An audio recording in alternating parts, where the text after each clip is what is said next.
现在呢，有人不愿意买房子，就是因为呢怕出现烂尾楼。前一段时间呢，这个烂尾楼停贷风波呢已经过去了，那么很多人还是害怕自己呢花钱买的房子变成烂尾楼。那这一切的根源是什么呢？有的人说是开发商没钱了，导致了烂尾楼。但我要说的是呢，这一切的一切都是我们现在的销售模式是预售制度。那很多人就讲了，为什么不能变成现房销售呢？现房销售的话呢，我们购房者就没有风险了。根据现在的一个房地产现状，如果现在取消预售制度的话，是弊大于利的。但长期来看，取消预售呢是利大于弊的。我们说，如果现在取消预售的话，可能呢这个后果比烂尾更严重。如果大家有什么不同的意见呢，都可以在评论区进行留言互动。不知道呢大家有没有发现这个烂尾楼的一个特点，都是呢在主体封顶了以后才开始烂尾的。那这是为什么呢？我们来具体讲一讲为什么是主体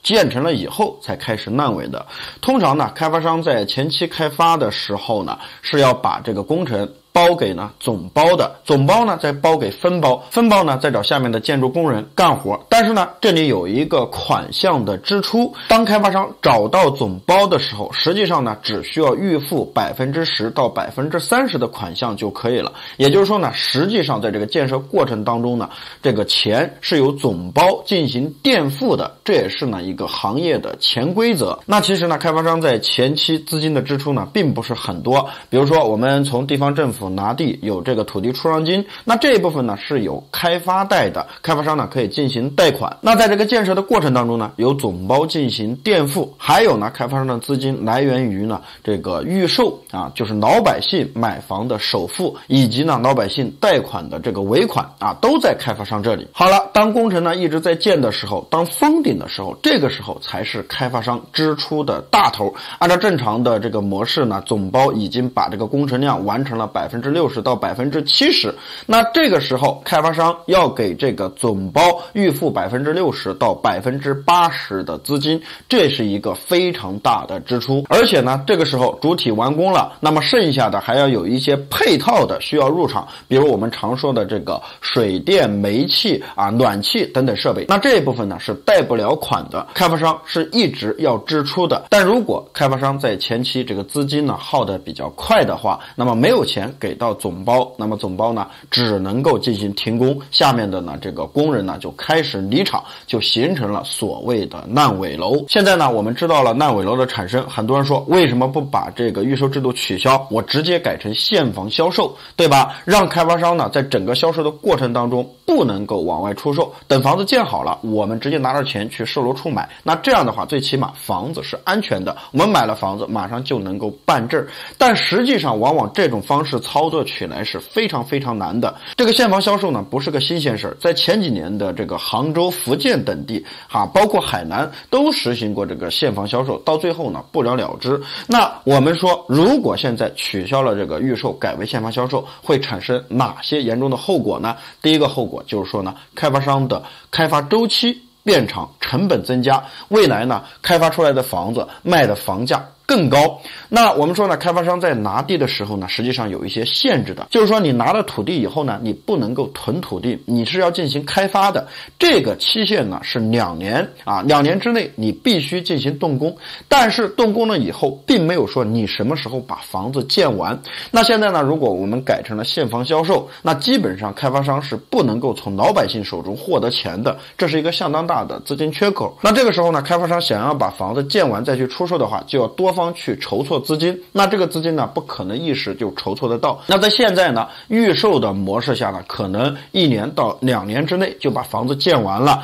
但是呢，如果改为现房销售，筹措资金的时间变长，那么可能建这个房子会5年到10年才建完，才开始销售。那么这个周期的延长导致了建房的成本增加，原本现在可以卖1万块钱1平方的房子，到未来进行现房销售的时候，就可能变成2万1平到3万1平，因为成本增加了。那么还有一个后果呢，就是开发商拿到地以后呢，没有钱进行开发，那怎么办呢？只能够进行停工。不建设了，那就造成了土地的浪费。当别的开发商再来接盘的时候呢，会有一系列复杂的东西产生。那第二个严重的后果呢，就是说如果现在取消了预售制度，是不利于房地产健康长期的发展，也不利于呢现在的房住不炒的调控。房住不炒的调控呢，就是三稳：稳房价、稳地价、稳预期，对吧？那么我们说呢，这个预售制度已经实行了28年之久，并不是一朝一夕的事儿。你可以想象一下，在这过去20年当中，房价高速发展的时候，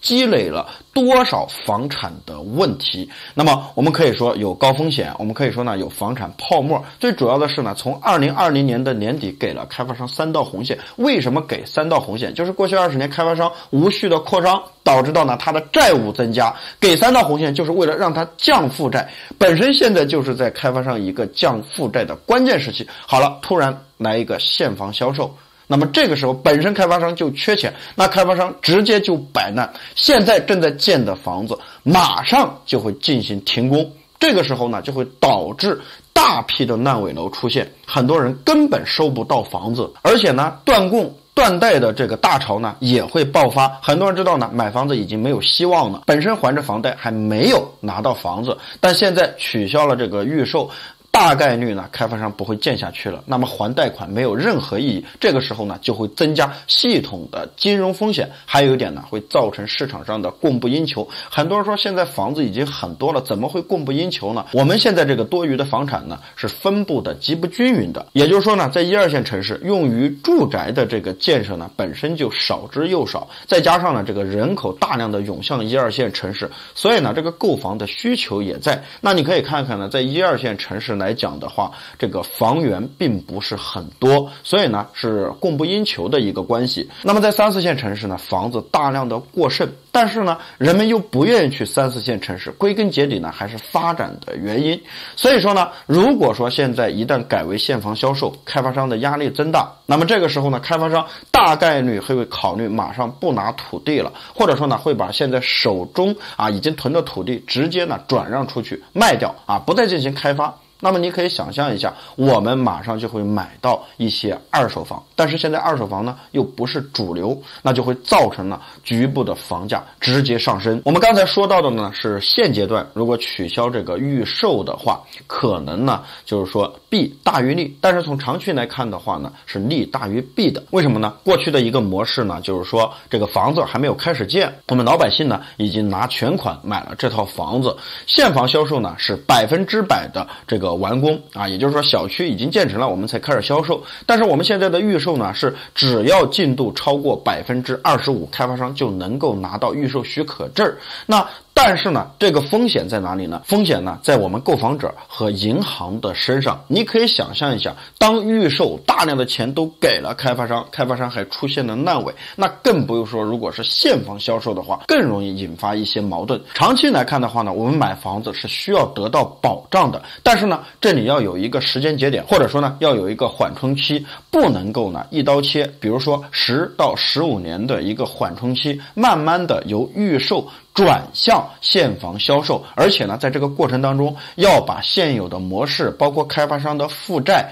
包括老百姓购房的信心，都要呢进行一系列的调整。那可以呢从以下3个方面入手。第一呢就是说完善监管机制，做到呢专款专用。那么第二点呢就是说我们可以呢按照进度开始付款。现在呢我们是刚建设到25%，我们就全款买了这套房子，那可不可以呢随着开发商建房的进度我们进行放款呢？这样相对来说呢我们购房的风险能小很多。比如说你主体完工我付20%的款项，然后呢你绿化做完了，我再付30%或者40%，到最后呢你能够通知我办证了，我把剩下的5%到10%再付给你。那这样的话呢在整个过程当中我的风险呢就降得很低。那第3点呢就是改变现有的销售模式，通过呢某些方式让我们的这个风险降低，最终呢我们这个预售模式被这个现房销售模式呢完全替代，做到无缝对接。